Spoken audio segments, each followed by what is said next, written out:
ఆంధ్ర తెలంగాణలో తక్కువ ఫీజులతో high quality results ఇస్తున్న ఏకైక సంస్థ తిరుమల్ ఐఏఎస్ ఇన్స్టిట్యూట్. అపురూప కవలలు, ఆనందాల కలువలు, తల్లిదండ్రుల ప్రేమకు ప్రతిరూపాలు. వారిపై ఎన్నో కలలు, కానీ కన్నీళ్లే మిగిలాయి. తాగిన పాలే విషమై ప్రాణం తీశాయి. ఒకేసారి జన్మించిన వారు ఒకేసారి మరణించి 5 ఏళ్లకు రోదన, ఆప్తులకు తీరని వేదన మిగిల్చాయి.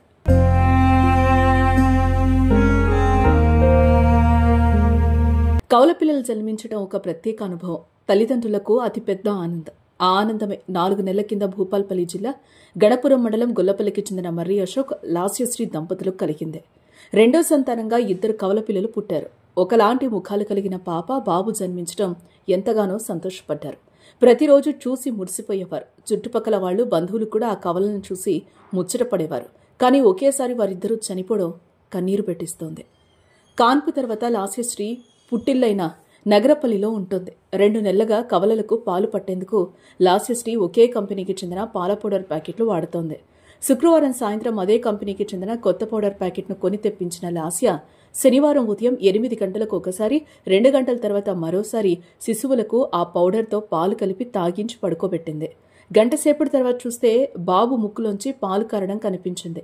దీంతో బాబుని లేపగా కదల్లేదు. అటు పాపలో కూడా ఎటువంటి చలనం లేదు.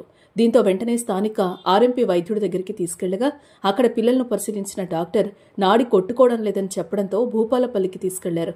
కానీ అప్పటికే పిల్లలిద్దరూ చనిపోయినట్లు వైద్యులు చెప్పడంతో తల్లి గుండె చెరువైంది.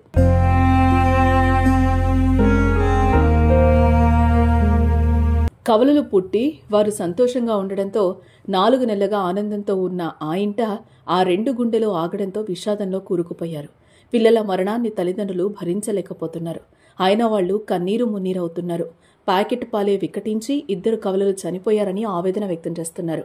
మరోవైపు పాల పౌడర్ డబ్బాపై ఎక్స్పైరీ డేట్ పరిశీలించగా ఈ ఏడాది ఆగస్టు వరకు ఉంది.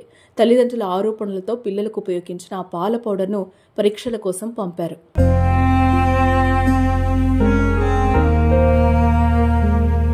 ఆ కుటుంబంలోనే కాదు, ప్రతి కుటుంబాన్ని కవలల మరణం కలిచివేస్తోంది. ఈ హృదయ విదారకర ఘటన తెలిసి అయ్యో పాపం అంటూ బాధపడుతున్నారు. మరి చిన్నారుల మృతికి పాల పౌడరే కారణమా, ఇంకేమైనా ఉందా అన్నది పరీక్షల్లో తేలనుంది.